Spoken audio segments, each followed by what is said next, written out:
on est économisé officiellement depuis presque 1 an.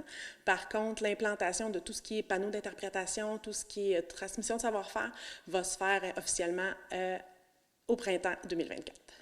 Et comment est venue l'idée d'avoir un économisé ici pour la conserverie? Eh mon Dieu, c'est une longue histoire en fait. Mon frère a travaillé avec Chocomotive, le propriétaire de Chocomotive, qui est économisé du chocolat. Puis c'est lui qui nous a amené l'idée. Ils m'ont dit, Karine, ça te prend à économiser, c'est une super belle organisation, ils vont t'aider, ils vont t'amener plus loin.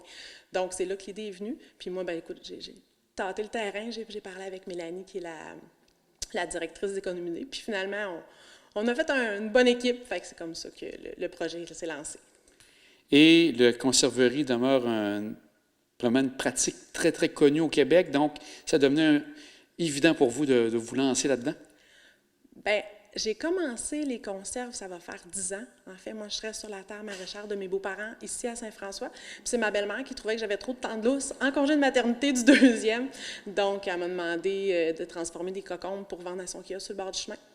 Donc, c'est vraiment comme ça que tout l'univers des conserves est arrivé dans ma vie. Je travaille en comptabilité, là, je pensais jamais faire ça pour gagner ma vie. Donc, ça a vraiment parti de fil en aiguille. Les premiers étés, j'étais dans la cuisine de mon domicile. Ensuite, j'ai mis ma cuisine dans le garage, une cuisine bien équipée, ma PAC. Et puis là, la cuisine, ça venait trop petit. Je voulais avoir ma boutique, je voulais pouvoir parler avec les gens, parler de ma passion, parler des produits. Donc, c'est de là qu'est venu l'achat de la boutique avec la cuisine hyper fonctionnelle pour faire des conserves et puis la boutique économisée là, à l'avant.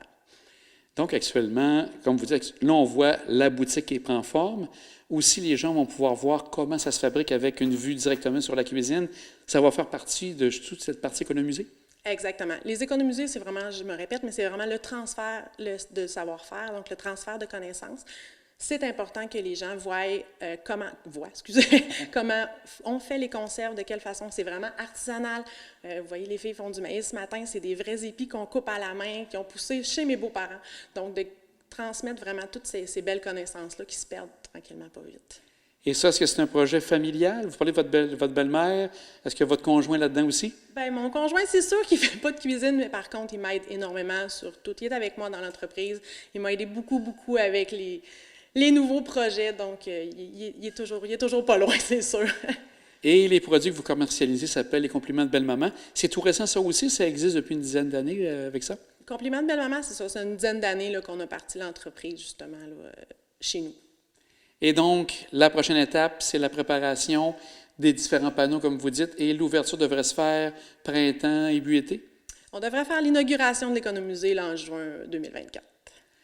Mais Karine, on va vous souhaiter bonne chance pour la suite, parce qu'il y a encore quelques étapes, mais on voit que c'est bien lancé. Un grand merci. Merci à vous. Passez une belle journée. Au plaisir.